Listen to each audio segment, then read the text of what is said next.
चित्रगुप्त, जरा पन्ना पलटो और देखो कि आज किसके प्राण हरने हैं। जी हाँ प्रभु।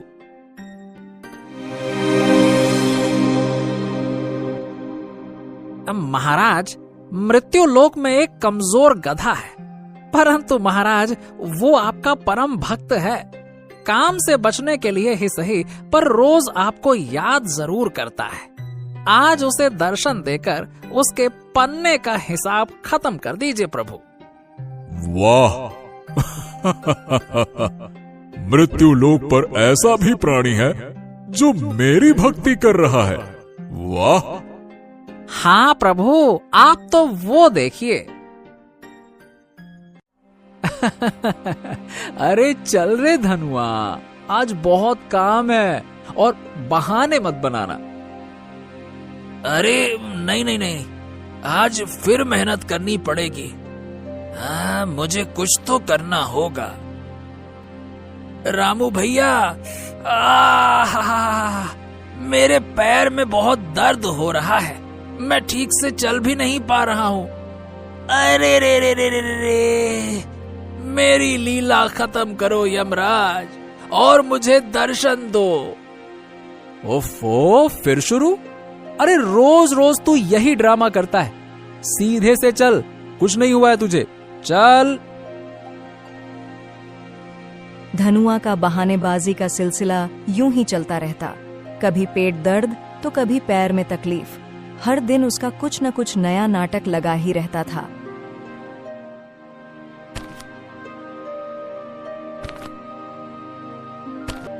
अरे रे रे रे रे रे रे रे, अरे रामू भैया, पेट में बहुत दर्द है, लगता है बहुत ज्यादा काम कर लिया है आज।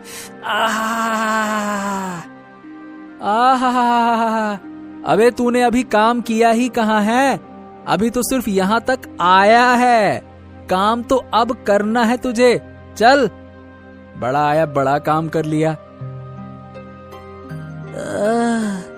अब तो मुझे दर्शन दे दो यमराज, दर्शन दे दो। गधा इसी तरह यमराज को याद करते हुए चलते जा रहा था। कुछ दूर चलने के बाद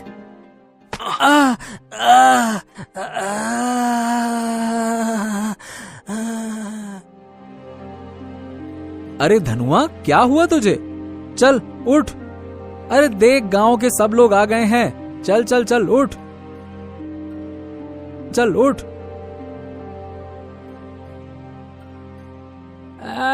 रामू भाई, लगता है कि इसे यमराज ले गए। हाँ, लगता है मेरे धनुआ का समय आ गया है। रामू को लगा कि धनुआ का अंत आ गया है। गांव के लोग भी आकर उसे सांत्वना देने लगे। सभी मान चुके थे कि धनुआ अब इस दुनिया में नहीं रहा।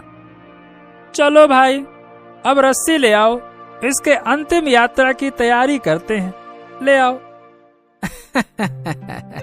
देखा महाराज, आपने अपने भक्त का नाटक। यही सही समय है उसे आपके दर्शन पाने का। महाराज, क्या सोच रहे हैं? चित्रगुप्त, तुमने सही कहा। चलो।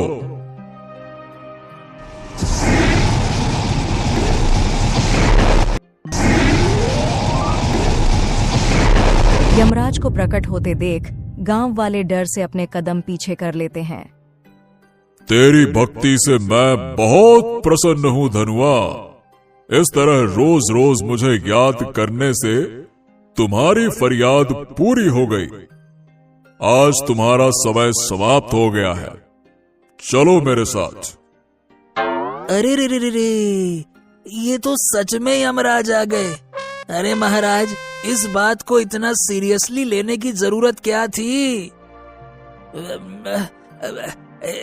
अरे यमराज जी, आप इतने भयानक लग रहे हैं कि आपको देखकर मेरी जान ही निकल गई।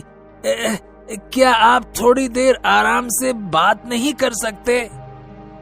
यमराज धनुआ की चालाकी को नहीं भांप पाए और थोड़े नरम पड़ गए। हाँ ठीक है धनुआ, तुम मेरे प्रिय भक्त हो। बोलो, क्या कहना चाहते हो? यमराज जी, मैं सोचता हूँ कि आप जैसे महान देवता अब भला गधों की आत्मा लेने क्यों आते हैं? मेरा क्या है, मैं तो साधारण सा गधा हूँ। आपके जैसा कोई इतना महान देवता को मुझ जैसे गधे को ले जाने की क्या जरूरत? गधे की बात सुनकर यमराज सोच में पड़ जाते हैं। तुम्हारी बातों में थोड़ा तो दम है, लेकिन नियमों के अनुसार किसी को छोड़ा नहीं जा सकता। देखिए यमराज जी, अगर आप मुझ जैसे साधारण गधे की आत्मा को लेने आएंगे तो आपका मान घटेगा। आपकी महानता को ये शोभा नहीं देता कि आप मुझ जैसे गधे को अपने साथ ले जाएं। ये बात भी सही है, लेकिन नियम? बस एक बार मुझे छोड़ दीजिए यमराज जी, अगली बार मुझे जरूर ले जाना। चलो, तुम मेरे प्रिय भक्त हो, इसलिए इस बार तुम्हें छोड़ देता हूँ। अगली बार कोई बहाना नहीं चलेगा। इतना बोलकर यमराज अदृश्य हो जाते हैं। गांव वाले यह सब देख आश्चर्यचकित हो जाते हैं।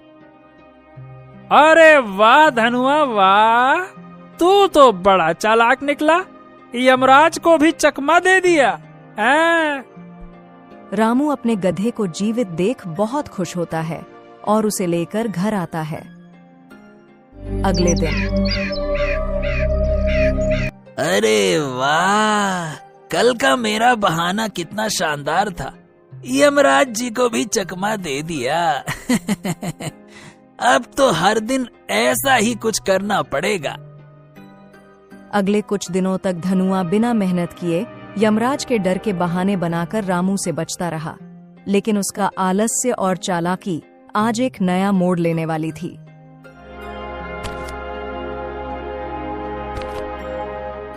अरे वाह, ये बहानेबाजी का तरीका तो कमाल का है। रामू भैया भी मेरी हर दिन बात मान लेते हैं। ऐसा लगता है कि जैसे मेहनत तो मेरे नसीब में है ही नहीं। वाह वाह वाह वाह वाह। अरे रे रे रे रे रे, ओहो रामू भैया, लगता है कि इस बार सच में आखिरी समय आ गया है। अब तो लगता है कि बस मेरे प्राण निकलने ही वाले हैं। अरे धनुआ, क्या हुआ तुझे? चल उठ। धनुआ, तुम मुझे याद करके मेरा काम बढ़ा रहे हो। हर बार तुम्हारे लिए आना पड़ता है। आज तुम्हें अब मेरे साथ चलना ही होगा। अरे यमराज जी, आप फिर से देखिए, सच में इस बार मैं तैयार था, लेकिन आपकी उपस्थिति देखकर मेरे मन में एक बात उठी है। धनुआ, तुम्हें अब बहाना बनाने का कोई मौका नहीं मिलेगा। चलो ठीक है, बताओ क्या कहना चाहते हो? यमराज जी, आप तो महान हैं, लेकिन एक छोटी सी विनती है। आप मेरे रामू भैया को तो देखिए। अगर मैं चला गया तो मेरे रामू भैया कितने दुखी हो जाएंगे। अब मेरे अलावा इनका है ही कौन? हाँ यमराज जी, धनुआ के बिना मैं काम कैसे करूंगा? यमराज जी, मुझे लगता है कि शायद मेरा समय अभी पूरा नहीं हुआ। अगर आप मुझे छोड़ दें तो मैं पूरी ईमानदारी से काम करूंगा और रामू भैया की कुछ दिन और सेवा करके थोड़ा पुण्य प्राप्त कर सकूंगा। ठीक है धनुआ, ये तुम्हारा अंतिम अवसर है। अब से बहानेबाजी नहीं चलेगी, बिल्कुल नहीं चलेगी। बिल्कुल यमराज जी, बिल्कुल। अगली बार कोई बहाना नहीं चलेगा। यमराज हंसते हुए अदृश्य हो जाते हैं और धनुआ अपने बहानेबाजी के जाल में एक बार और बच जाता है। अब उसे समझ आ गया था कि मरने का नाटक करते ही उसकी इच्छाएं पूरी करने यमराज फौरन आ जाते हैं, इसलिए अब धनुआ सावधान रहने लगा। समय बीतता गया। धनुआ ने अपने आखिरी अनुभव के बाद एक वादा किया था कि अब कोई बहाना नहीं बनाएगा, परंतु उसकी पुरानी आदतें फिर से सिर उठाने लगीं। एक दिन जब वह रास्ते में था, उसकी चालाकी की फितरत फिर से जाग उठी। अरे धनुआ, अब क्या हुआ? जल्दी चल, हमें बाजार तक पहुंचना है। अरे रे रामू भैया, लगता है मेरे पैर में कुछ गड़बड़ है। एकदम से जोर का दर्द उठा। अरे रे रे रे रे रे रे। शायद यमराज जी फिर से मुझ पर नजर रख रहे हैं। ये दर्द हुआ। अच्छा, अरे धनुआ, अब ये चालाकी नहीं चलेगी। यमराज जी ने आखिरी बार कहा था कि अब कोई बहाना नहीं चलेगा। चल चल उठ और काम कर। अरे ये मैंने क्या कर दिया? धनुआ, तुमने मेरे धैर्य की परीक्षा ले ली है। हर बार मुझे आवाज लगाकर बुलाते हो, फिर मेरे साथ जाने से इनकार करते हो, कतराते हो। आज तुम्हें अब मेरे साथ चलना ही होगा। हाँ यमराज जी, मुझे आपकी इतनी बार कृपा प्राप्त हुई है। अब लगता है कि मेरे पास सच्चा मोक्ष पाने का अवसर आ गया है। परंतु वरंतु कुछ नहीं। ये तुम्हारा किंतु परंतु बहुत खतरनाक है। अरे हर बार ये तुम्हारे परंतु शब्द मुझे विवश कर देते हैं और मुझे खाली हाथ लौटना पड़ता है। यमराज जी, आप मेरे भगवान हैं और मैं आपका परम भक्त हूँ। मैं ये कैसे सहन कर सकता हूँ कि धरती पर आपके बारे में लोग कुछ भी बोलें। क्या मतलब है तुम्हारा? यमराज जी, मैंने धरती के लोगों को सुना है कि आप अपने भक्तों को खुश करने के लिए कभी कभी झूठ का सहारा भी लेते हैं। धनुआ, ये कैसी बातें कर रहे हो? झूठ का सहारा लेना हम देवताओं का कार्य नहीं है। हम तो सच्चे और न्यायप्रिय हैं। हमारे जबान से निकला एक एक वाक्य सत्य होता है।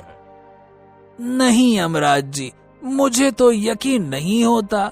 अगर ये सच है तो कृपया मेरे सर पर अपना हाथ रखकर मेरे सवालों का जवाब दीजिए, तभी मुझे विश्वास होगा, अन्यथा नहीं होगा। अच्छा, तो इसमें कौन सी बड़ी बात है धनुआ? मैं अभी तुम्हारे सर पर हाथ रखता हूँ। ये लो, पूछो जो भी पूछना है। तो बताइए यमराज जी, अपने भक्तों को लंबी उम्र का आशीर्वाद देने के लिए आप कौन से शब्द का उच्चारण करते हैं? बस इतनी सी बात, दीर्घायु भवः।